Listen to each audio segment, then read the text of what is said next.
Hello दोस्तों, स्वागत है आप सभी का आपके अपने चैनल बेसिक नॉलेज में। तो कैसे हैं आप लोग? आशा करता हूं सब मस्त है, स्वस्थ है और पढ़ाई बहुत जबरदस्त कर रहे हैं। दोस्तों चलिए कुछ महत्वपूर्ण क्वेश्चंस देख लेते हैं। आज आप लोगों का क्लास 10 का मैथ का वीकली टेस्ट है। चलिए कुछ क्वेश्चंस देख लेते हैं जो आप लोग एग्जाम में आज जरूर देखने को मिलेंगे। चलिए आप लोगों को पता है इस बार आप लोग एग्जाम में जो आ रहा है चैप्टर नंबर 6 और 7 से आ रहा है। तो चलिए उससे संबंधित कुछ सबसे शानदार क्वेश्चन जो हर बार पूछे जाता है एग्जाम में, उन क्वेश्चंस को देखते हैं जो आज एग्जाम में कहीं ना कहीं आपको जरूर देखने को मिलेंगे। एक भी क्वेश्चन मिस मत करना। और इससे पहले मैंने 2 वीडियो अपलोड किया, उसको जरूर देखना। उससे भी बहुत सारे क्वेश्चन आप लोग एग्जाम में आने वाले हैं, जरूर आएंगे। ठीक है, अब मिस मत करना क्योंकि तीनों वीडियोस देख के जाओ, आप लोग एग्जाम में बहुत अच्छा नंबर आएगा। चलिए देख लेते क्या क्वेश्चन है। ठीक है, और उसको हम लोग सॉल्व करते हैं। अच्छा, पहली बार दोस्तों आया ना, सब्सक्राइब जरूर कर लीजिएगा। चलिए देखते हैं क्या क्या क्वेश्चन है। तो दोस्तों सबसे पहला हमारा सवाल है कि एक समकोण त्रिभुज के कर्ण का वर्ग शेष दो भुजाओं के वर्गों के योग के बराबर होता है, यह कौन सा प्रमेय है? दोस्तों आप लोग हम कई बार बताए हैं कि अगर कोई समकोण त्रिभुज है, ठीक है, तो उसमें क्या होता है, मान लो ये क्या है, कर्ण है, ये लंब है और ये आधार है। तो ये होता है क्या है, कर्ण का स्क्वायर, लंब का स्क्वायर प्लस आधार का स्क्वायर। मतलब कर्ण का जो स्क्वायर होता है एक भुजा का स्क्वायर बाकी दो भुजाओं के स्क्वायर का योग के बराबर होता है। तो इसे कौन सा थ्योरम बोलते हैं, कौन सा प्रमेय बोलते हैं? इसे पाइथागोरस प्रमेय बोलते हैं, क्योंकि पाइथागोरस नहीं दिया है भाई, तो पाइथागोरस प्रमेय ही तो कहेंगे। तो इसे कौन सा प्रमेय बोलते हैं? पाइथागोरस प्रमेय, क्योंकि ये पाइथागोरस भाई साहब ने दिया है। अगला प्रश्न है दोस्तों, देखिए इससे संबंधित सब्जेक्टिव सवाल बहुत ही महत्वपूर्ण है जो हर एक बार एग्जाम पूछता है। क्या कि पाइथागोरस प्रमेय को सिद्ध कीजिए। पाइथागोरस प्रमेय कौन सा है कि सिद्ध कीजिए एक समकोण त्रिभुज में कर्ण का वर्ग शेष दो भुजाओं के वर्गों के योग के बराबर होता है। बिल्कुल यही वाला बात आपको प्रूव करके दिखाना है। ठीक है, तो अभी प्रूव करके दिखाने रहो क्योंकि टाइम आप लोग का मतलब क्या बताऊं, आप लोग कर ही लिए होंगे ये चीज़ अगर किए तो। ठीक है, तो ये पाइथागोरस प्रमेय है, आप लोग ये देख लेना, आ सकता है आप लोग एग्जाम में, क्योंकि हर एक बार ये एग्जाम में आता है। ठीक, क्यों आप लोग बहुत कमेंट के साथ कुछ सब्जेक्टिव बता दीजिए, तो ये आप लोग एक सब्जेक्टिव सवाल हो सकता है जो आप 5 नंबर में पूछा जा सकता है। ठीक है, अगला सवाल है भुजा एबीसी में डी समांतर बीसी है, यदि डीबी बराबर 7.2 है, यही बराबर 1.8 है, इसी बराबर 5.4 है सेंटीमीटर, मतलब इतना सेंटीमीटर है, तो एडी बराबर क्या होगा? देखो कोई त्रिभुज है ए बी सी, मान लो ये ए बी सी एक त्रिभुज है, ए बी सी एक त्रिभुज है। ठीक है, जिसमें क्या बोल रहा है कि डी समांतर बीसी है, डी ई समांतर बीसी है। देखो डी कहीं दिख ही नहीं रहा है, तो डी आपको समझना पड़ेगा, कहीं पर ये समांतर है मतलब ऐसा कुछ रेखा होगा। ठीक है, डी यहाँ पर डी होगा, यहाँ पर ई होगा, ऐसा कुछ होगा। ठीक है, डी समांतर बीसी है।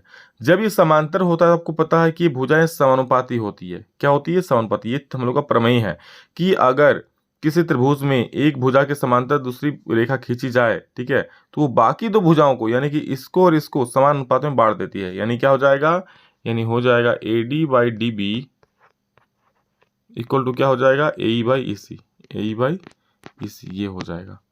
ठीक है, सिंपल सी बात है। तो बस भाई अपना अपना वैल्यू देखो और बैठा दो, A D by D B equal to A by A सी।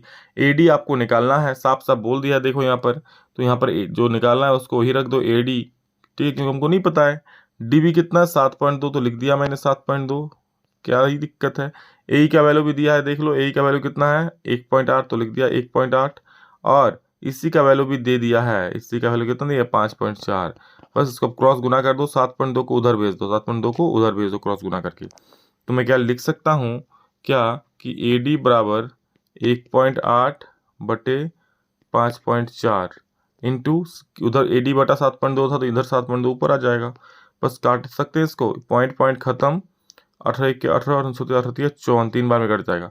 फिर इसको काट देना 3 से, ये कट जाएगा 3 दूनी 6, एक बच गया, 3 4 12, चूंकि पॉइंट है तो पॉइंट दे देना 2.4, यानी कह सकते हैं एडी का जो वैल्यू आएगा हम लोगों को क्या आएगा 2.4 सेंटीमीटर। तो इस प्रकार का सवाल आ सकता है। ठीक है, यही क्वेश्चन आए कोई जरूरी नहीं है, बट इस प्रकार का सवाल जरूर आएगा, तो बिल्कुल इसी मेथड से बनेगा। और इस प्रकार का सवाल मैं आप लोगों को पहले भी बता चुका हूँ। ठीक है, तो मिस मत करना भाई, नहीं तो फेस हो जाओगे। अगला सवाल देखो, देखिए इस चैप्टर से मैंने आप लोग काफ़ी सारा सवाल आप लोग इससे पहले भी कराया हुआ है, तो उसको जाके जरूर देख लेना एक बार। ठीक है, इससे पहले 2 वीडियो आप लोग वीडियो सेक्शन में ही मिल जाएगा। और दोस्तों आप सबसे रिक्वेस्ट है चैनल को सब्सक्राइब जरूर करना। ठीक है, लाइव क्लास शुरू बस होने वाला है आप लोग का, बस एक 2 दिन इंतजार कर जाइए, फिर धमाकेदार लाइव क्लास आप लोग का चलेगा। ठीक है, जो बोर्ड एग्जाम के लिए, क्योंकि ये तो मेन वीकली टेस्ट है, इसका भाई 20 नंबर ऐसे भी आप लोगों को मिलने वाला है, 20 में 18-19। ठीक है, मेन फोकस करो बोर्ड एग्जाम पर। चलो फॉर्मूला देखते हैं कुछ चैप्टर 7 का, क्योंकि ये चैप्टर आप लोग का आ रहा है, तो पहले इसका फॉर्मूला देख लो। क्या है हम लोग का, एक होता है क्या, दूरी सूत्र, एक क्या होता है, दूरी सूत्र होता है। ठीक है, तो दूरी सूत्र याद रख लेना, अंडर रूट क्या होता है, x2 - x1 का whole square plus y2 minus y1 का होल स्क्वायर। ये हमारा दूरी सूत्र होता है। ठीक है, कोई भी दो बिंदु मान लो दिया है, एक बिंदु दिया है x1, y1 और दूसरा दिया है x2, y2। ठीक है, ये बिंदु दे दिया है, तो हमारा दो बिंदु का दूरी कितना हो जाएगा फॉर्मूला, ये x2 माइनस x1 का whole square plus y2 minus y1 का होल स्क्वायर। ठीक है, एक होता है हम लोग का विभाजन बिंदु का फॉर्मूला। क्या होता है? विभाजन बिंदु का फॉर्मूला। ठीक है, विभाजन बिंदु का फॉर्मूला। भाई विभाजन बिंदु क्या होता है? तो विभाजन बिंदु मान ले कोई दो बिंदु है ए और बी। ठीक है, इसको कोई तीसरा बिंदु पी आके विभाजित कर रहा है किसी भी अनुपात में, मान लो m1 अनुपात m2 में विभाजित कर रहा है। m1 अनुपात m2 मतलब क्या? इधर कुछ भाग रहेगा और इधर कुछ भाग रहेगा। हो सकता है इधर 2 भाग रहे, इधर 3 भाग रहे, हो सकता है इधर 1 भाग रहे, इधर 1 भाग रहे, अनुपात कुछ भी हो सकता है। तो इस विभाजन बिंदु का फॉर्मूला होता है, याद रखना, बड़ा ही महत्वपूर्ण एग्जाम पूछता है क्या, कि m1x2 प्लस m1x2, एक मिनट देख लो, m1x2 plus m2x1 by m1 plus m2। और ये तो x का निर्देशांक हो गया ना, देखो सब x जगह x है, जिधर देखो x है, ये x का निर्देशांक हो गया, x का वैल्यू हो गया। y के लिए क्या हो जाएगा?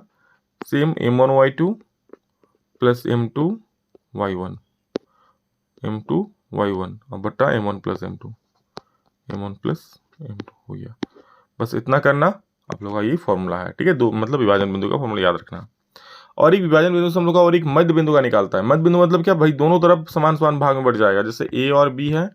ठीक है, ये किसी अनुपात पी बांट रहा है, दोनों को समान अनुपात, मान लो 2:2 में बांट रहा है, या फिर 1:1 में बांट रहा है, या फिर हो सकता है 3:3 में बांट रहा है, मतलब समान अनुपात में बांट रहा है, तो ये मध्य बिंदु हो जाता है। बीचों बीच होता है, इधर जितना भाग उधर इतना भाग।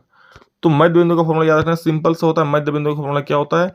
x1 plus x2/2 y1 plus y2/2। Simple सा ही फॉर्मूला है, जो कि हर एक मुजवानी, मैंने इससे पहले भी आप लोग क्वेश्चन कराया तो उसने बताया था। ठीक है, तो चलो फिर फॉर्मूला एक बार रिवाइजन कर लो, एग्जाम में पूछ सकता है।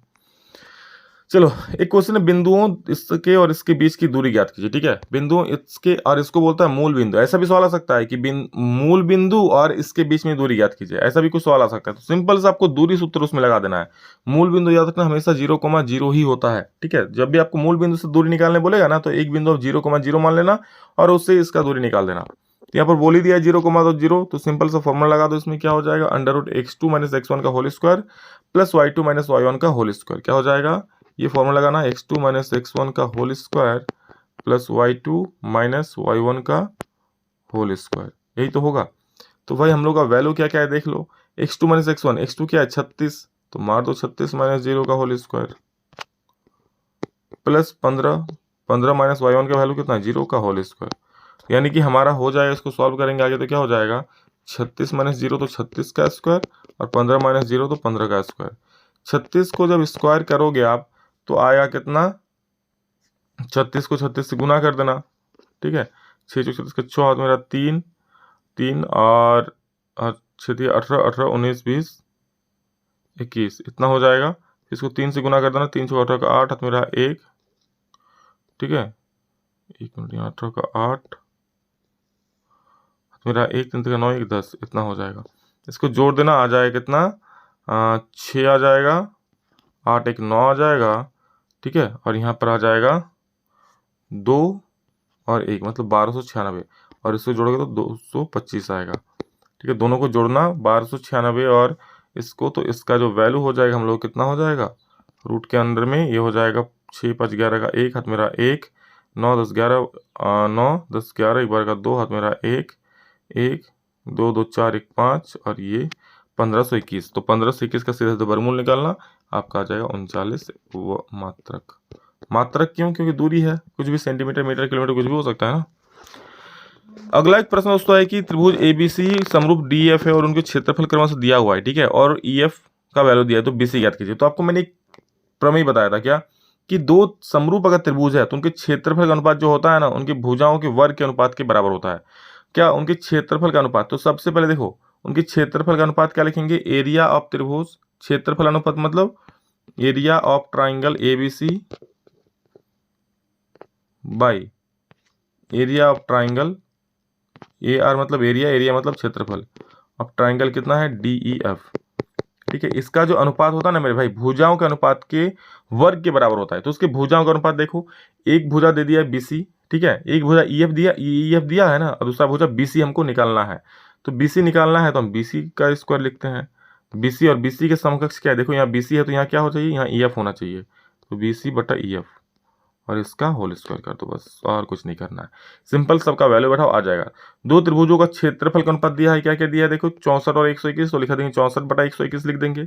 सिंपल सी बात है, ठीक है। और बी सी निकालना है, एफ कितना 15.4। तो चलो सबका वैल्यू एक एक करके लिखते हैं। क्या हो जाएगा, 64 बटा 121 हो गया बराबर बी सी बटा 15.4 का स्क्वायर।